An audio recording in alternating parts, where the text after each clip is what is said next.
Welcome to the Relationship Series podcast. My name is Ankush Jain, and each episode I'll be speaking to a different state of mind expert on the subject of relationships. Enjoy. Welcome to episode 13 of the Relationship Series. This week I'm joined by Janet Lindsay, who is a business owner with over 20 years of experience in the field of behavioural change and has and continues to work with some of the hardest to reach in society. As an ex-probation manager, invited to return to the field of criminal justice to write innovative programmes for female offenders, she did not anticipate the changes that would take place with the female offenders she worked with, but also within herself. These changes have seen an impact on all the relationships she's had with people in her life. Hi, Janet. Hi Ankush. That's always a formal introduction, which I do, but I kind of just want to give the listeners a bit of an insight in terms of our relationship. I met Janet when I was quite early into my exploration into the principles behind States of Mind, and we've kind of grown to be friends, and we've done an event together. And Janet's just got this wonderful feeling about her, and every time I spend time with her, it kind of oscillates between either lots and lots of laughter or just a really, really calming influence and calming feeling. So this kind of feels like an interview with an old friend. Definitely. Oh, thank you, Ankush.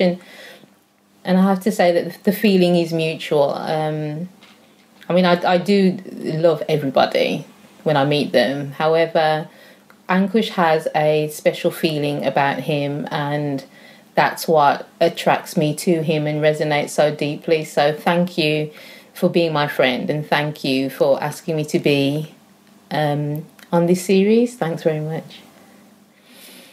Oh, it's a pleasure to have you on it, Janet. Absolute pleasure.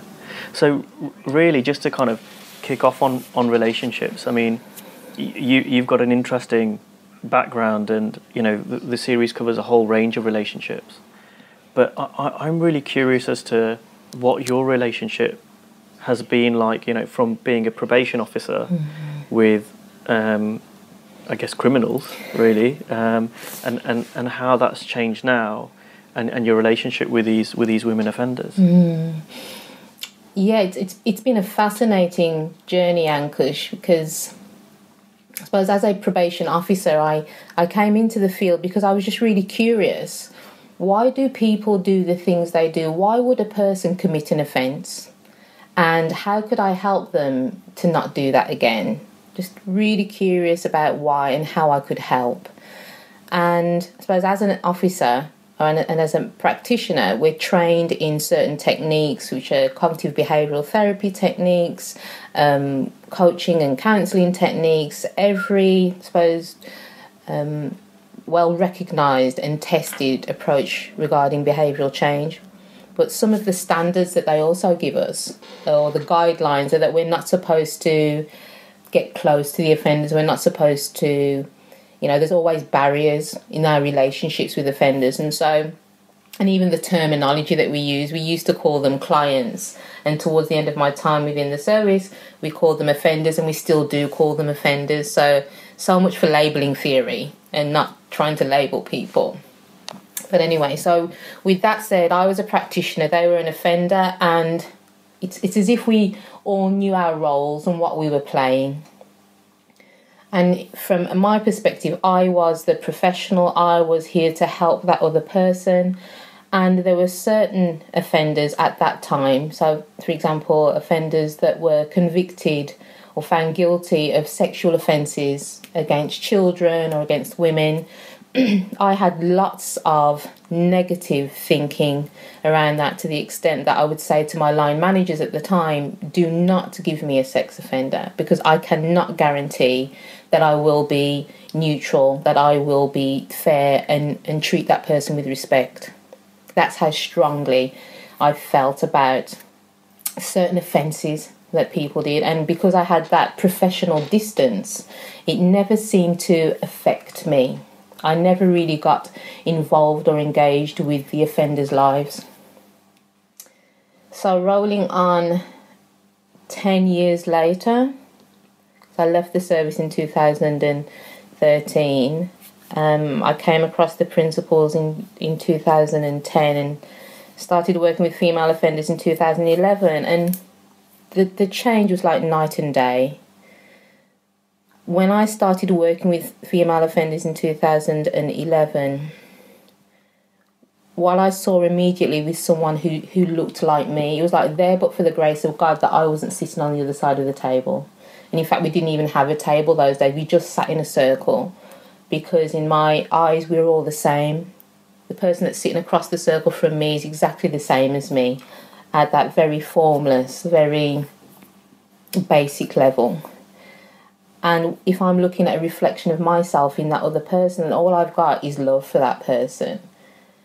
And it was phenomenal, because there were times that I'd get so emotionally engaged with the group. There would be tears. I'd be welling up just listening to some of the women and how things had changed for them, what their lives were like, because I had connected with them at such a deep level.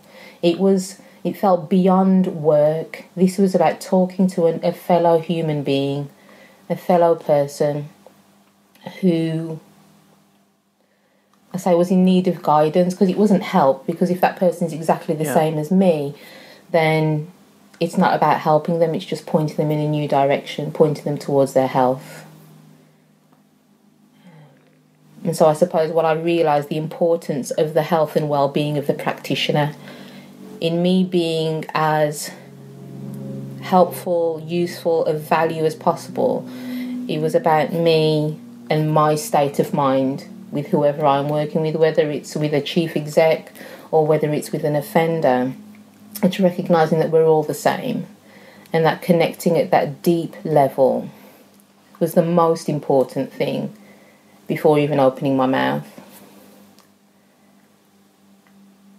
So that's so interesting, and there's so many things that just came out of that just occurred to me don't only apply to offenders and practitioners, as you called it, but in so many relationships. You talked about roles, and what just occurred to me is, do we play roles in all our relationships? Do we play the role of a son or daughter, or mother and father, as an employee and employer, as a friend?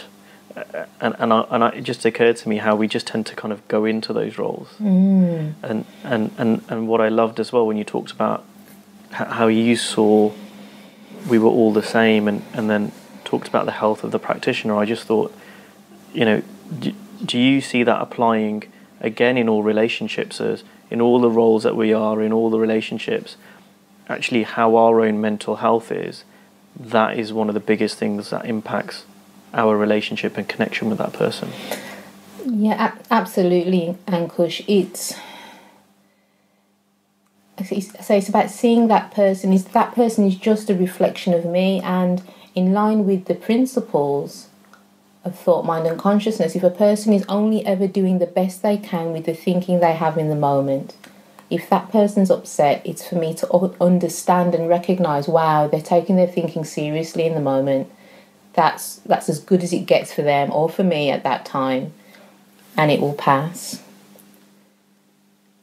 And like I said, we can have roles, but the roles aren't the problem. It's the meanings that we then attach to those roles, the limitations we can then attach to those roles. So as a daughter, as a wife, as a partner, those can be things by marriage or by birth. However, it's what we then attach to that role. Does it mean that I can't say certain things, or I have to act a certain way when I'm around this person? So when I used to be around my mom, it was a very interesting relationship. I love my mother to death, but there was a respect that was there that caused me not to have a conversation with my mother until I was 35. When I'm saying about having a conversation, it's like just responding to a question she would ask me. It's like, you're the daughter, shut up. I'm like, okay, Mum. I understand my place in this. So she had expectations of me, out of my respect for my mother, I thought, okay, I can't really respond because she's not going to be happy. And it wasn't until 11 years ago that I thought, I can actually have a conversation with Mum. I'm an adult now. She's got to be able to see this. And as soon as I started a dialogue with my mother, our relationship changed. And in a way that it was, I say, there was greater equity, in as much as I still loved my mother, and I was still very clear that this was the woman that gave me birth and taught me and gave me a solid foundation. However, she was also opening to listening to my opinion. She could hear that, and so took that on board at times. I'm not saying every time, but at times. And I suppose that's the thing. It's how far do we fit into our roles, whether it's us who sets these limitations or other people who place limitations on us. And moving beyond the roles, moving beyond the status, it's seeing that we are all the same, trying to do the best that we can with this human experience that we've been blessed with.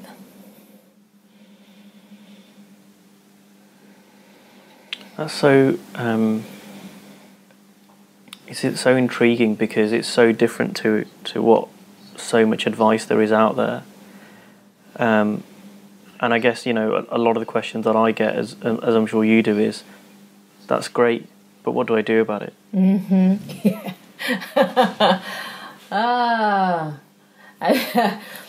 And that's when, I suppose that's when we do start talking about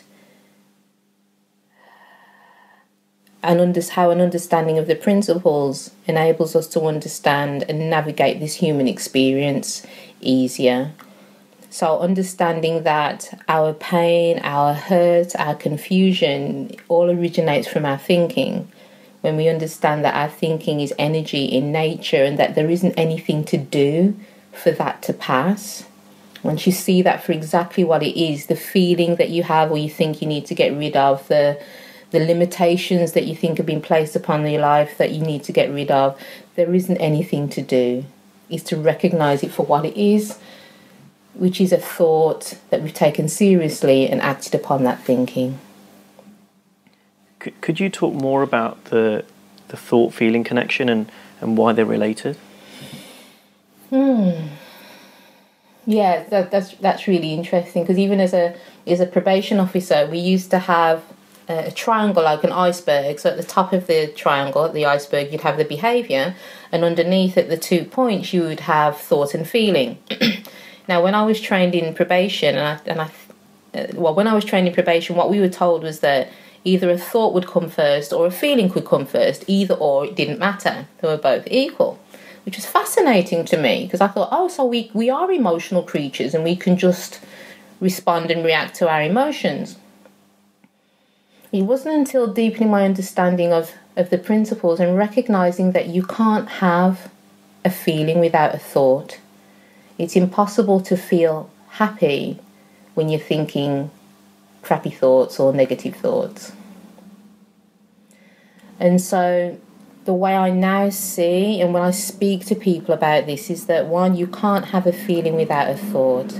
If you're recognising that again, your thinking or your thought is just energy, in allowing that to pass and not paying it any attention, as soon as that thought just passes out of your awareness, or you just release it and don't pay as much attention, that feeling will also fade with it. And so I see our feelings as that innate guidance system. It's not that I need to know the content of my thinking. It's that my feeling always lets me know where my thinking is. If I'm feeling bad in this moment, it can be an indicator that my thinking's just off. I'm feeling good in this moment. It's just that I've got less thinking going on. It's not that I'm thinking good things. It's just that I've got less thinking going on. I'm feeling more neutral. Yeah, that kind of reminds me of one of my own first insights that I had, which completely changed the way I looked at thought and feeling. Because I know that before, when I used to feel bad, when I used to feel angry or upset, that I used to think, and maybe I wasn't conscious of this, but what I used to think was that told me I was really right. And I think what you just pointed to was when I first got a glimpse of this, I realised, like, hold on, just because I'm angry or upset normally with someone else or something, that doesn't mean I'm really right. It means that my thinking is probably off, that I'm not really thinking straight. And that just kind of turned everything 180 degrees. I know. Isn't it fascinating? And as Ankush was saying that, I've been smiling and nodding vigorously, because even when you think you know, or as soon as you think you know, you don't. And so even last year, I had that experience. I had this negative feeling, and even then I was thinking, yeah, that just confirms that my thinking is justified. I am justified in feeling upset. Ankush, 6 months. 6 months of, justified, It wasn't until somebody asked me a question, said, Janet, do you think you could be using old thinking in order to look at this new situation? Couldn't believe it. I could not believe. And I think I'd forgotten the fundamentals, that your feeling follows your thinking, and that your feeling just lets you know where your state of mind is. And a negative thought is an indicator that your thinking's just off. I'd lost it. 6 months. Yeah. And it's so funny because you're right. It's so simple that it's very easy to ignore that and go, I understand that. Mm-hmm. But there are so many times in my own life where I'll lose sight of it and then get smacked around the head with the same realization again and again, and it always works the same way. And that, absolutely. And I remember Linda Pransky saying one time that an insight that she'd had was that the more that she thinks she understands the principles or deepens her grounding with the principles, the more she realises she'll get lost in thought. And I think that's brilliant, that in our humanness, we just get lost in the illusion. We can get caught up in the illusion and we can forget, I say, the principles applying to everything in life, as opposed to everything but this little area because I'm right here. And again, in seeing that and in understanding that I can forgive myself more readily, rather than beating myself up and thinking, oh, I missed it again, I should have seen that. It's like, no, I'm human. I'm gonna drop the ball on some stuff. I'm gonna miss some stuff. And that's okay. That's okay. So I know that we've talked a lot about probation and your work with offenders, but I know you also work with private clients, and I know you've worked in the relationship arena, if you like, or discussed relationships with clients. Mm-hmm. Could you share some of your insights in working with those clients and anything that might be useful?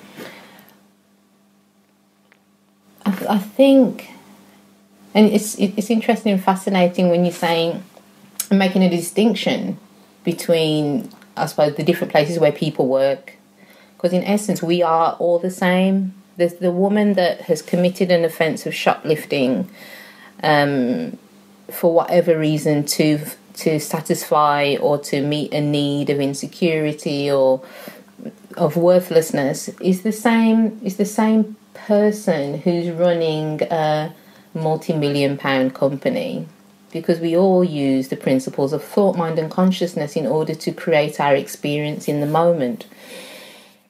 And also, I was going to say, with myself, some of the things that I've seen with relationships as well, and I think it's going back to that fundamental, as I was saying there, always trusting the feeling of wisdom. Because sometimes the person will say, well, how can you tell the difference, Janet? How can you tell if it's just not my thinking when it's a good feeling?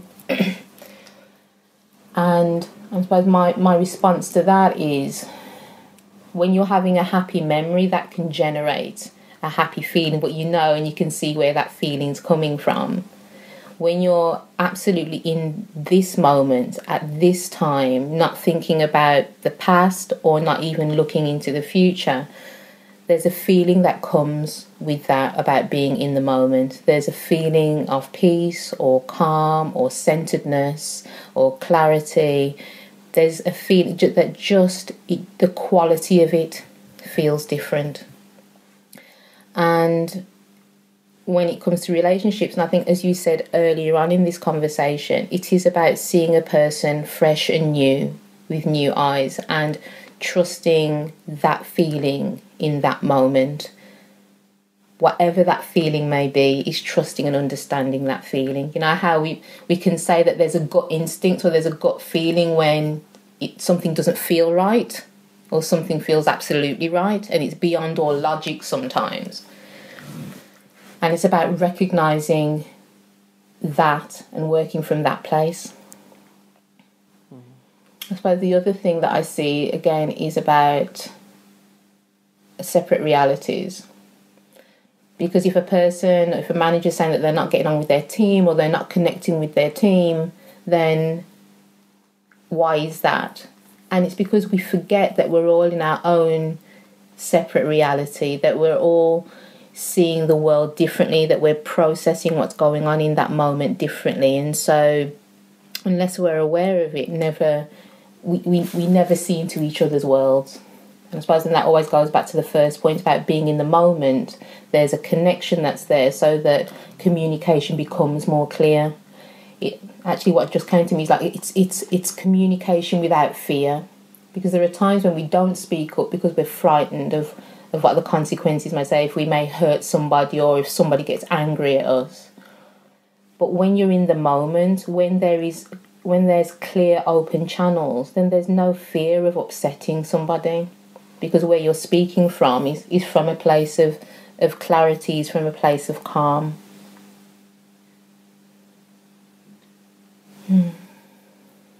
That just reminded me of something that I read very recently, which was about how words are not as important as we think they are when it comes to communication. And in certain instances, yes, words can be important. I'm not saying they're not important, but what I heard you say was kind of point to the same thing of it's not the word or it's not the content, but it's actually where you're coming from. Did I hear that correct? Absolutely. I think in everything from my state of mind and well-being working with offenders to working with chief execs, in all of those situations I can have lots of thinking about that client group, which can get in the way of my connection with them. In me being present and being in the moment and seeing that person as the same as me, there is a level of connection that goes beyond and before words. So that even some people will say, wow, you know, I've met people on first meeting and within 20-30 minutes they're telling me their life story. I'm like, what the heck? I'm at a networking event, what's going on? But people will say to me, oh, you just make us feel so comfortable. Now, that's not me making anything. That's just me like, you know what, I just want to be here, turn up and see and see what experience I have in this moment and just be present, just be me.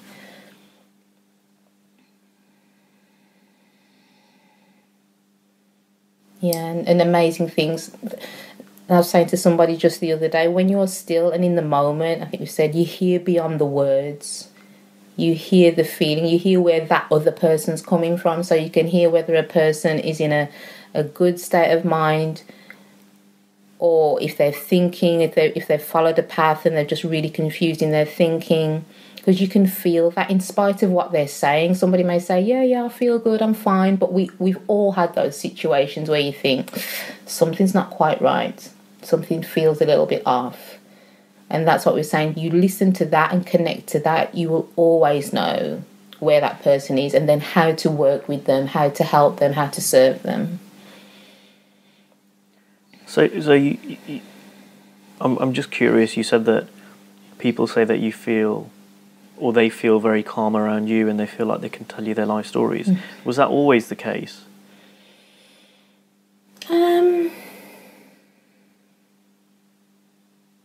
I'm just thinking now. I think I've always been friendly, but it was always an effort. I was trying to be nice. I was trying to be friendly and to connect with people. So it felt like hard work, and I used to feel drained. But now I literally just turn up being me, and then somebody's telling me and that it segues into a personal anecdote, and I'm like, you've just met me, dude. Okay, all right, this is what you clearly need. This is okay. And it's unexpected. It comes out of the blue, and I suppose I'm just grateful that I can be there for them. If this is what they needed, then they just needed to talk, and I can be very neutral. It's not even to give or offer advice. It's just to listen, just to be there. And I'm just so grateful that I'm more aware of what true listening is, which is all about being present. All about being present. So this must make you a really good friend then. I'm guessing your friendships must have massively improved, because that's what we all look for in our friends, someone to listen and just be there for us. Yeah. Nah, not so much. in as much as, I suppose in myself then, when you get a feel for people, if I can be of service, that is great and that is fine. But there are certain people who, as much as I'm being in the moment, they're not comfortable around it. There's too much honesty. Because now I suppose I'm not frightened of upsetting people. So I'm not saying I'm abusive, but I will speak what comes to mind. It's like, you're saying this right now, but I get a feeling that things aren't quite right. And people don't like to be... Some of my friends don't like to be exposed, I suppose, in seeing what's going on beyond the facade. And so they stay away, which is fine, which is absolutely fine. But, it's been interesting. So, again, so fascinating, because, again, what I heard you say was, or point to, was that we have communication, and it's kind of surface communication. Oh, how are you doing? Yeah, I'm fine. Mm-hmm. But actually behind that, there's so much more. Mm-hmm. And what I heard you point to was that perhaps previously there was a lot of surface communication going on, mm-hmm. whereas now it's actual communication on a much deeper level. Mm-hmm. That's put in a really simple way, Ankush. Thank you. which is true. Is that I feel far more connected to people, and it's true. I suppose the friends that I have such deep, rich relationships with them, because it is about listening and turning up and being in the moment. And even with people who choose not to be around me, it's not because I was horrible, I was bad or anything. There was still that feeling that they could speak. It's just that their own thinking got in the way. And they didn't feel that they wanted to share.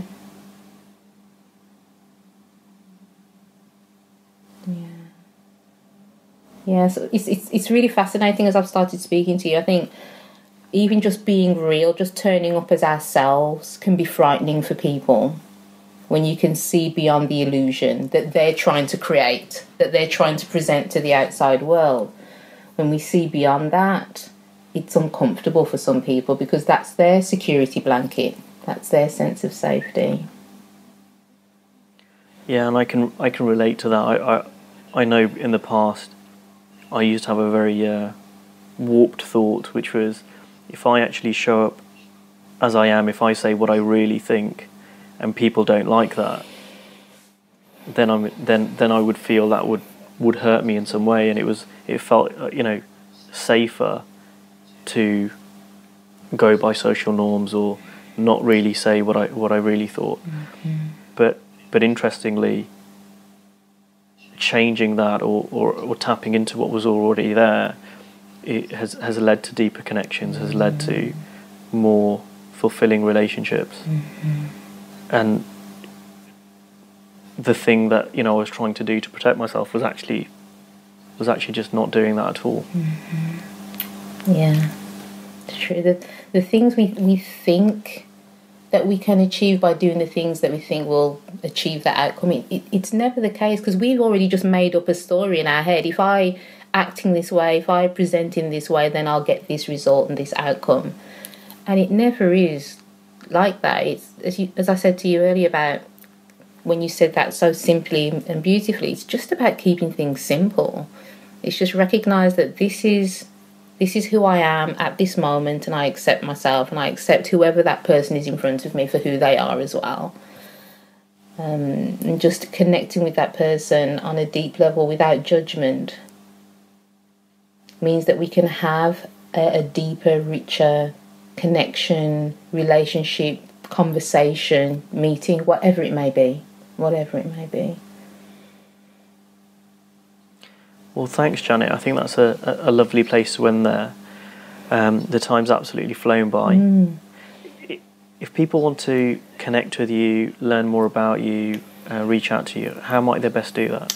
Best way would be via the website, which is janet@jartandc.com. So the best way is the website. Oh, sorry, that was my email address, wasn't it? Use my email address. That's cool. And if you visit the website, which is jartandc.com, there's a contact page on there as well. So that's cool. So either way, and I'm very open to speaking with anybody who just wants to speak, hear, share as well. I just love connecting with people, so that would be great also.